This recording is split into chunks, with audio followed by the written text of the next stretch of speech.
And so we established some goals. We said, all right, we got to do something. We know what we can't do. So let's talk about what we can do. We want to generate earned media because we can't pay for media. We want to get people talking about us, get the media talking about us. We want to drive trial. Obviously, most people in the country had not tried us when this started. Still, a large majority of people haven't. So we wanted people to try us in a natural setting. And we wanted to build buzz online. We wanted to spread that conversation from the people who discovered us and then talk about hopefully, how great we taste. So then the step two, we took stock of what we have internally. Again, we don't have huge budgets, so we can't just buy the resources we need. We knew that we had a brand name that was kind of a pun and interesting and honest tea. I think we all get it, but you'll be surprised. We see on social media, not everyone gets the pun and honesty. And so we knew we had something there. It was kind of fun, slightly clever. We could build on that. We had a product that people love and they need during the summer. They need to stay hydrated.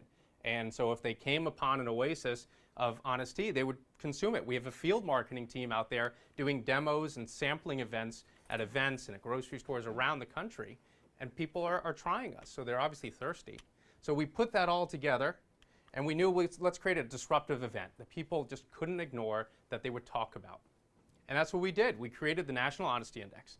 We set up these unmanned racks of tea that you saw, set it up in a public setting, offered the beverages for $1 on the honor system, then ran across the street to watch and see who paid and who stole. And it was great. And the best news is most people paid, which we kind of assumed, but that meant people were honest. So they wanted honesty in their lives, which is good for us when the media say that because of the pun. So we created this event. And last year what we did is it went national. Every year we built up. The first year, about 5 years ago, it was a barrel cooler like you can see around here. I think what the honest tea is in. And some guys in San Francisco who worked for our field marketing team rolled it out into the middle of a square in San Francisco. I think one of the guys had to go to the bathroom, and he wrote a note saying, "Be back in 15 minutes, don't touch." And they ran across the street, went to the restroom, then looked out the window on the second floor, and it was all gone. People had took it. So we knew something was there. So the next year it evolved where we created the kiosk like you've seen in the video, and we offered the tea on the honor system, and the honesty percentage went up, which was great. It went to the mid to low 90s, 93, 94%, which was fantastic. And that was around 7 cities throughout the course of the summer, modest media pickup. People were talking about us. We saw some conversations online, but it wasn't huge yet. So we knew we had to scale. So the following year, we went to 35 cities over the course of 7 days. So we scaled it, and we got earned media in all those cities. There were more conversations happening online. So more people knew to look for us, or actually saw the conversations and can join in and went to the website to explore it.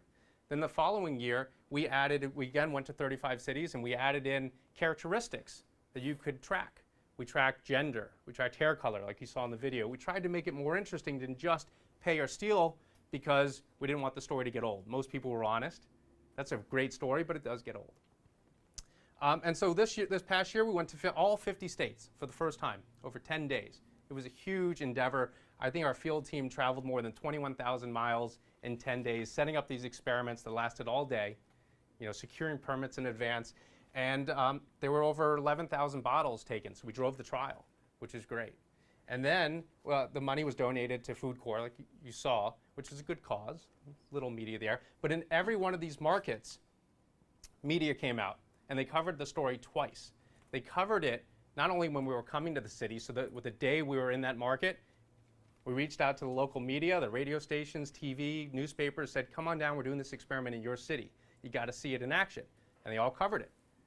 And then when we released the results after that 10 days, the national results, they told the story again. It was amazing because competition, this kind of goes to what Benny from BuzzFeed was saying, kind of evolution of that, but competition plus lists plus something of human nature, the media go wild. And I think consumers, people do as well. They gravitate towards that. And so we tapped into cultural tensions, we tapped into what people are interested to deliver a story that they would want to talk about.